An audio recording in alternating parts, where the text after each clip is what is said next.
All right, so you listened to all the chapters up through 19 at school today, and so I'm going to read 20, 21, and 22 so that you'll be ready for questions tomorrow morning. All right, so chapter 20 is on page 70, and I'm going to start there. The title of that chapter is Lovesick. I wonder who that's talking about. Louis ran into Mac on his way home from school one day. Mac was not his usual peppy self. His head hung low, his arms limp at his sides. "Hey, Mac, what's the matter? You look terrible." "Thanks for the compliment." "Are you sick?" "Yeah, I'm sick." Mac placed both hands on his chest. "Love sick. I'm a goner." Claudine?" "Yes, Claudine. Claudine. Who else but Claudine? She hasn't spoken to me in 2 days. 2 days, Louis? That's an eternity." "You make her mad?" "She said I was starting to suffocate her. Too much attention. Can you imagine that? How can you give a person too much attention? I thought that's what girls wanted. Attention." Louis had never thought about what girls wanted or even what boys wanted, or if there was a difference, or if it depended on each person. The only time Louis could recall feeling too much attention was in second grade. A new girl, who did not speak much English, had attached herself to Louis on the first day. "Say me Cookie?" she said, clamping onto Louis's arm. "Is best your name?" The teacher seemed pleased that Cookie had found a friend so quickly. She asked Louis to sit next to Cookie, to explain things to her, and to show her around the school. "Me?" he said. "Are you talking to me?" "Of course, Louis, I'm talking to you. Thank you for welcoming Cookie." So Cookie's her name. From that moment on, Cookie did not leave Louis's side, except when she or he went to the bathroom. She followed him followed him from the moment she saw him in the school courtyard in the morning until the bell rang in the afternoon. She probably would have followed him home, except that she rode the bus to the other side of town and Louis walked home. After 3 weeks of Cookie's attention, Louis had confessed to his mother, "I can't stand it. Cookie is always breathing in my face, or asking me questions, or following me around, or hanging on my arm. I can't go back there." He didn't want to go back to school. "Maybe you should mention to your teacher that you need a little break from Cookie." "How can I do that when Cookie is always there, latched onto me?" "You'll find a moment, I'm sure." And he did find a moment a few days later when Cookie went to the bathroom.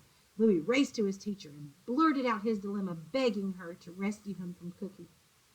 His teacher said, "I suppose one day you might long for such attention, but I understand. I'll encourage Cookie to make other friends." And Cookie did gradually make other friends, and soon she hardly seemed to notice Louis at all. And although he felt relieved, he also felt puzzled. Didn't she like him anymore? So now he's like, all this attention to no attention, and he's like, oh, well, kind of want some more attention. Now, walking home with Mac, who was lovesick for Claudine, Louis said, "Oh, leave her alone for a few days and see what happens." He's a pretty smart kid. "Maybe she'll miss you." "When did you get so wise?" Mac asked, giving Louis a shove. "Maybe it's from hanging around Winslow." Come on, come see him. He'll make you laugh." Winslow stumbled into their arms and flapped his floppy lips. When Mac left, he was laughing.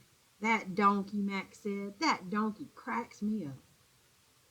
So now, chapter 21, page 75. A painting is the title of. Above Louis's bed hung a painting, or rather a copy of a painting, of a boy tugging on a rope tied to a calf who was resisting being led. And I know everybody, well, especially Banks, knows what a calf is, but in case you don't know what a calf is, it's a baby cow. It looked like a gentle tug of war between the boy and the calf. each equally determined. Behind them were golden haystacks and open fields with chickens pecking here and there. Two other boys stood near, watching the boy and the calf. Another copy of the painting had hung in the hospital waiting room outside of the infant intensive care unit where Louis's parents had spent many hours after he was born. Something about the struggle of the boy and of the calf had spoken to them and calmed them.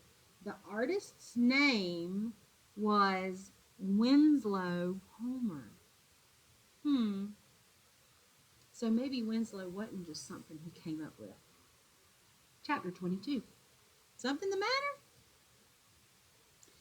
It was spring, the early days of spring, when the shock of bright green sprouting from the ground and and from the trees, a new and cheery and I'm sorry, was new and cheery, and when daylight was filtered through a gauzy curtain, Louis was out in the yard with Winslow, who was galloping about clumsily, and it was one of those good days when everything seemed right with the world. Nora came by. She said she was just out walking. Well, she's always just out walking in front of his house, which is what she always did. She appeared smaller and more vulnerable without her heavy black coat and boots and yellow hat. And as she came through the gate, she seemed worried. Something the matter? Louis asked. No, not really.